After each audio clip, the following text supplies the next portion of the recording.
dictó Persépolis, la capital persa, una ciudad de gran riqueza e importancia cultural. Pero Alejandro no había terminado. Quería expandirse hacia el este, cruzando las montañas del Hindú Kush hasta la India. Sin embargo, sus tropas se cansaron de los interminables combates y se negaron a seguir avanzando, por lo que Alejandro se vio obligado a detenerse. Sin embargo, tras el fracaso de Alejandro en el subcontinente indio, surgió en la India una potencia llamada Imperio Maurya. En su apogeo se extendió por gran parte de la India, Pakistán, Bangladesh y Afganistán. Sin embargo, esta conquista le costó muy cara a su líder, Ashoka el Grande. En el 261 a.C., tras la muerte de sus padres, Ashoka decidió que su imperio necesitaba expandirse y puso en la mira el reino de Kalinga. La guerra fue sangrienta, la guerra fue feroz. Más de 100.000 personas murieron. Ashoka no podía dormir en paz. No sabía cómo lidiar con sus acciones que resultaron en tanta muerte. Así que recurrió a las enseñanzas del Buda. Bajo el gobierno de Ashoka, el Imperio Maurya se hizo conocido por apoyar las enseñanzas budistas y promover la no violencia. Ashoka promulgó una serie de edictos inscritos en rocas y pilares por todo el imperio que promovían principios como la bondad y el respeto a todas las religiones y la abolición de la esclavitud. Alejandro no compartía ciertos rasgos en Occidente.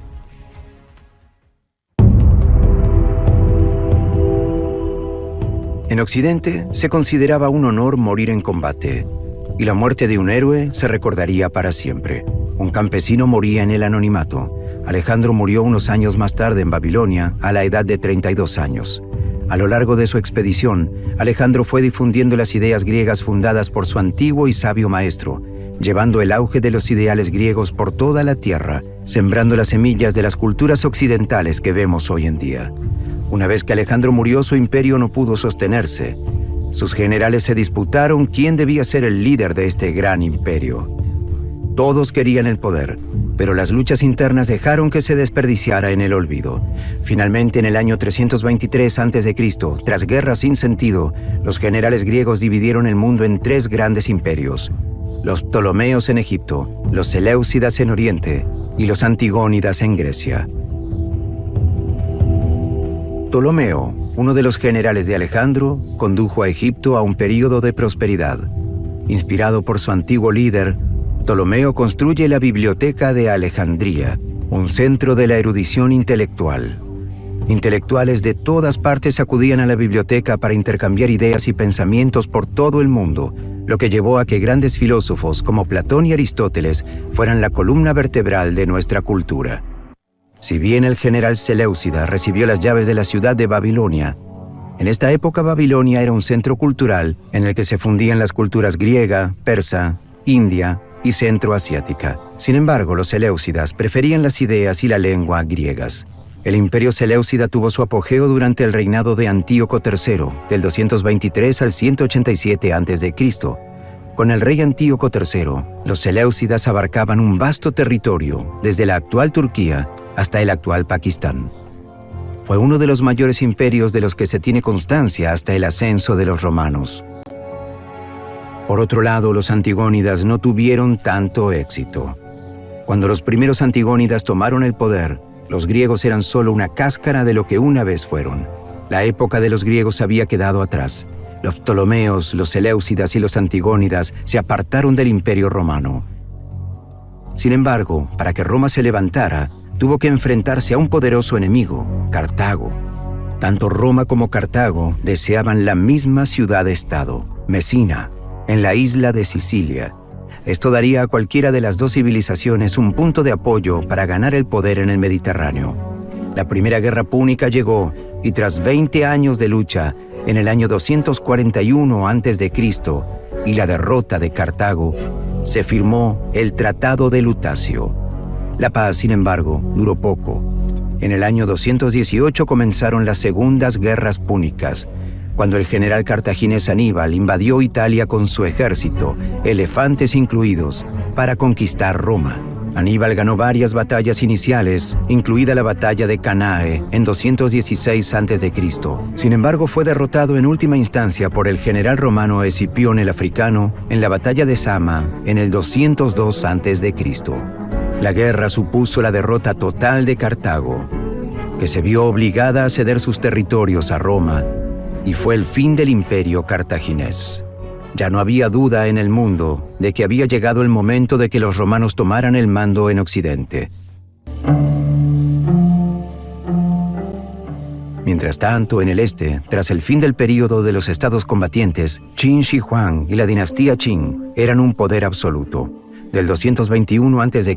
al 206 a.C., Qin estaba decidido a convertir la diversa China en un imperio chino unificado. Dividió las tierras en 36 zonas de mando supervisadas por un gobernador, un comandante militar y un inspector imperial. Se esperaba que siguiera la voluntad de Qin o, de lo contrario, enfrentaría duros castigos. El legalismo se fundamentaba en acción, gobierno fuerte, leyes duras y herencia, sabiendo que los humanos eran necesariamente egoístas.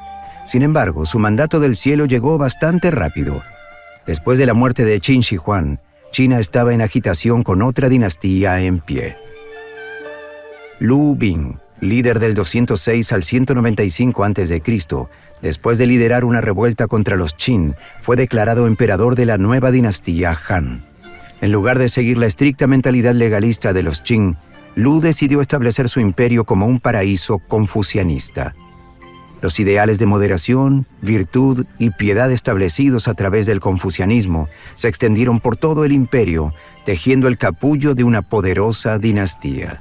Durante la dinastía Han, la producción de seda era cada vez mayor y la idea de obtener ganancias estaba en la mente de todos. Así, en el año 138 a.C., el emperador Han Wu envió un convoy imperial para entrar en contacto con las culturas de Asia Central y el Mediterráneo. Después, una vez establecidas las rutas, los mercaderes y comerciantes chinos llevarían su seda a través de la ruta de la seda hasta el Medio Oriente y finalmente Europa, donde se obtendrían grandes beneficios con su venta. Pero al principio la ruta fue relativamente corta, porque en el 97 a.C., el embajador Kun Jin fue enviado a Roma con regalos de seda para su imperio. Sin embargo, Khan solo llegó hasta Mesopotamia porque los partos, el imperio dominante en Irak en aquella época, le dijeron que el viaje duraría años. Poco sabía Khan, que estaba mal informado, que el viaje habría sido relativamente más corto, pero los partos querían mantener su lugar como intermediarios. No querían que China y Roma tuvieran contacto entre sí, creando un sistema de 3 imperios aplastados uno contra el otro. Roma en el oeste, partos en el centro y China en el este. En el año 86 a.C., Grecia, ya debilitada por la conquista de Alejandro Magno, se convirtió en el objetivo del Imperio Romano. El general Lucio Cornelio Sila dirigió un ejército de legiones al frente de Atenas. Asedió Atenas durante varios meses, torturando brutalmente a sus ciudadanos. Finalmente, cuando Atenas cayó, ordenó a sus soldados que saquearan la ciudad, destruyendo muchos tesoros culturales importantes. Esta toma del poder consolidó a Roma como superpotencia. Atenas ya no tenía el poder, sino que estaba en Roma. Mientras tanto, en el año 63 a.C., el general Pompeyo recibió el encargo de tomar Jerusalén y la región de Galilea. Los romanos se apoderaron rápidamente de las ciudades, obligando a Galilea a quedar bajo dominio romano, incluida una pequeña aldea llamada Nazaret. Pero el deseo de expansión de los romanos no terminó en Galilea. En el año 58 a.C., Julio César fue nombrado gobernador de la provincia romana de la Galia Cisalpina, en el norte de Italia, con el encargo expreso de conquistar el resto de las Galias. En aquella época los galos eran un grupo de pueblos celtas que vivían en esa zona que hoy es Francia, Bélgica y partes de Suiza, Alemania e Italia. Sin embargo, era tarea de César apoderarse de estas tribus celtas, mientras que los galos, que insistían en su independencia, tenían que trabajar todos juntos bajo el liderazgo de Vercingetorix, en un último intento desesperado por detener a los romanos. Mientras César llevaba sus tropas a Alesia en el año 52 a.C., la guerra se aproximaba. Alesia estaba rodeada por una doble muralla y un foso, con refuerzos adicionales en las colinas de la ciudad. Vercingetorix había reunido una gran fuerza de guerreros galos dentro de la ciudad. Por su parte, César había reunido un considerable ejército romano fuera de las murallas. César se dio cuenta de que un ataque directo a la ciudad sería complejo, así que rodeó a las fuerzas galas e hizo que se rindieran por el hambre. Ordenó la construcción de una serie de fortalezas alrededor de Alesia, incluyendo un muro de circunvalación que rodeaba la ciudad y un segundo muro y foso que daban al exterior para defenderse de cualquier intento de fuga. Durante varias semanas, las fuerzas de César participaron en un duro asedio a Alesia, en el que ambos bandos sufrieron grandes pérdidas. Los guerreros galos que se encontraban en el interior de la ciudad intentaron escapar en varias ocasiones, pero fueron repelidos por las fuerzas romanas. La batalla se inclinaba a favor de los romanos cuando un segundo ejército galo, liderado por Comio, aliado de Vercingetorix, intentó aliviar el asedio. César envió un destacamento de sus fuerzas para interceptar los refuerzos galos. Tras una feroz batalla, los soldados romanos salieron victoriosos, con sus fuerzas rodeadas y abocadas al hambre. Vercingetorix se vio obligado a rendirse. Salió de Alesia y se ofreció como prisionero a César, poniendo fin a la resistencia gala al dominio romano.